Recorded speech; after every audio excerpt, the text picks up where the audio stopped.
にちは、プリママレットクラス田中です。今回はアレスの単流をご紹介していきます。もう単流は本当に奥深い動きで、本当にバレエにとってはなくてはならない動きの一つだと思っています。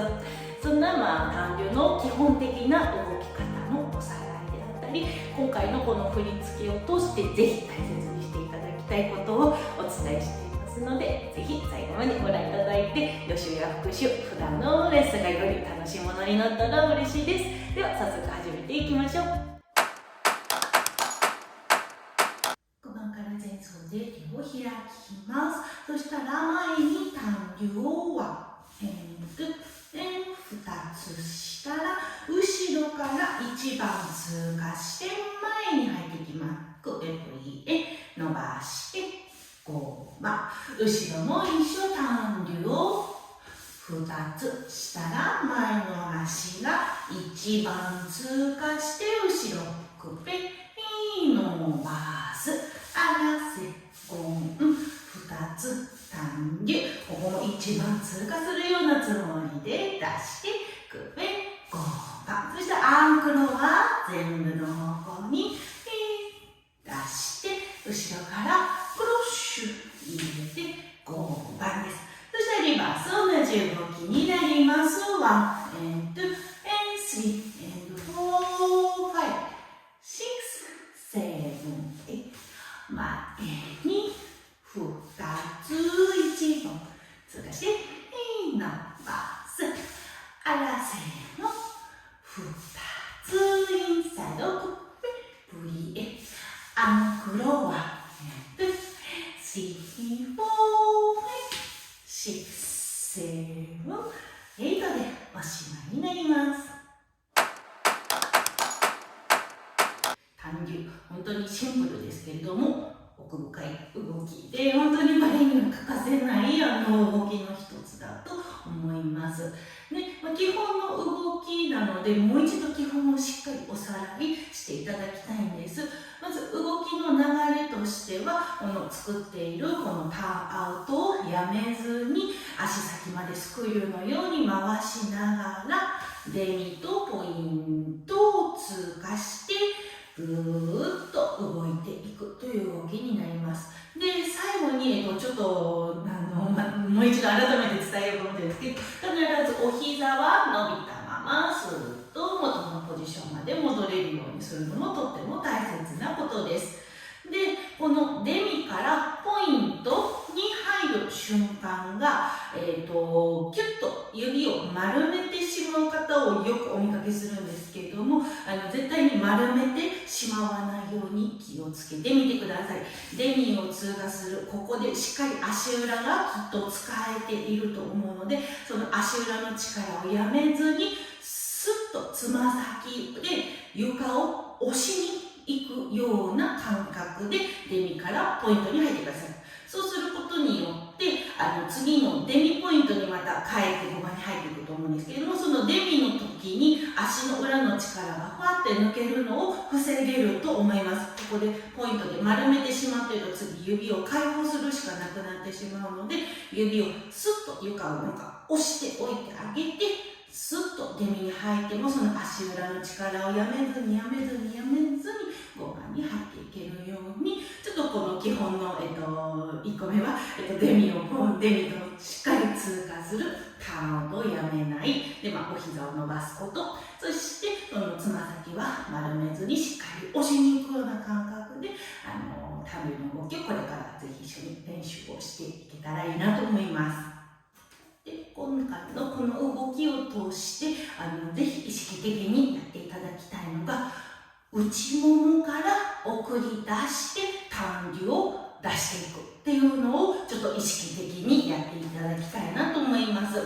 5番から出ていく時も軸足となる内ももから動き出しを少しサポートするようなつもり、送り出して単流を出していく。で、次後ろの足が1番を通過していく時も、この1番から足を送り出していくように意識させながら動いていってみてください。本当出張レッスンとかスタジオでレッスン受けてくださってる方、先生また同じこと言ってるなって思うかもしれないんですけれども、本当内ももからなんかこうパワーがスッとこう動く足にスッとなんかつながっていくようにちょっと練習をしていただきたいなと思います。前と後ろの時は結構感覚分かりやすいかなと思うんですけれども、荒瀬棒の時も必ず使えます。軸となる足から送り出して単流、よいしょ、2つして、次もインサイド入るところもこっちから送り出していくように単流をしていきます。その送り出す内ももをぐっと使って送り出していく感覚があることによって、自分の中心線をずらさずに動いていくことがより強くしていくことができると思うので、ちょっとこの送り出す感覚を使いながら単流の動き、ぜひはやってみてほしいなと思います。今回のこの動きの中でちょっと意識的に気をつけていただきたいのが、軸足が変わる瞬間ですね。後ろから一番通過して前に来るところ、後ろも一緒で前の足が一番を通過するところ、こういった軸足が変わる瞬間の時に頭の位置や付け根、足の付け根、軸足のこの、付け根と座骨位置が変わらないように気をつけてあげてみてください。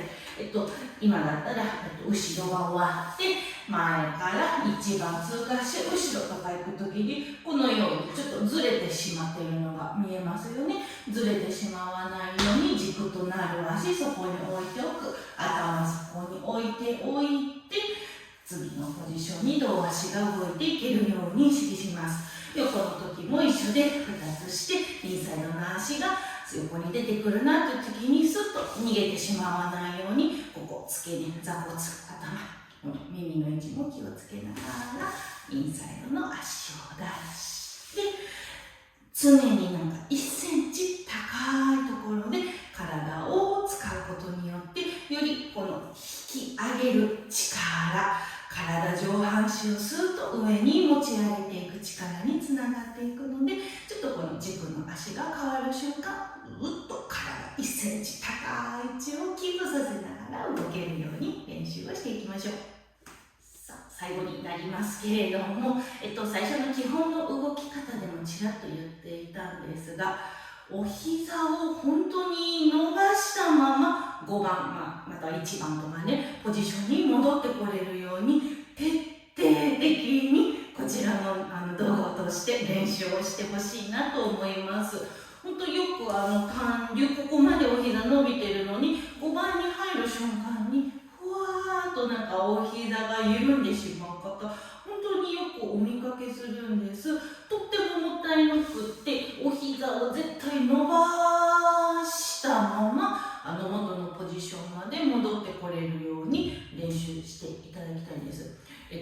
理由なぜかというと、やっぱりこの足が、お膝がふわーって緩むということは、軸の足がちょっと引き上げが弱まっているかなという原因が考えられるのと、さっき頭の位置常に1センチ高いところでぐっと引き上げながら動きますと言っていたのがちょっと足りないのかなというところに入っていくので、常に1センチ高いところにいて軸の足をスッと上に引っ張って長い足を作りながら動く足のお膝が絶対に緩まないように、曲がらないように単純な動きを行えるように徹底的に練習頑張っていきましょう。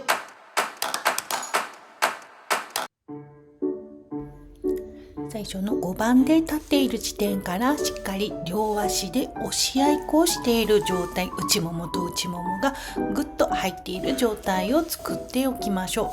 う。そうすることで、そのさっき言っていた軸足で両足を送り出す作業がとってもスムーズになると思います。プリエはカチッとならずに柔らかくジューシーに動いて、最後伸びるところも蹴ってしまわないように丁寧につま先まで引き伸ばして床の上に伸ばしてあげてください。後半の動きに入っても必ず基本の動き方、デミポイントをポイント必ず通っているかどうか確認をしていきましょう。本当に指を丸めてしまう方本当によくお見かけするんですけれども、本当に最後に一押し床をクッと入れていくことによって、その後のデミからかかとをスーッと当てるに入っていくところが必ずスムーズになるので、ちょっと指を丸めずにしっかり押しに行くと思いながら単流ぜひ練習してみてください。左へ続きます。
お疲れ様でした。いかがでしたでしょうか。ちょっと楽しかった。単流ってこういう意味があったんだな、新しい発見と思っていただけたら、ぜひいいねボタンを押して教えてください。チャンネル登録がまだの方はチャンネル登録していただけるととても励みになりますので、どうぞよろしくお願いいたします。オンラインレッスン、集長レッスンも開講中です。気になる方は概要欄の詳細をご確認いただいて、お気軽にお申し込みやお問い合わせもお待ちしております。それではまた。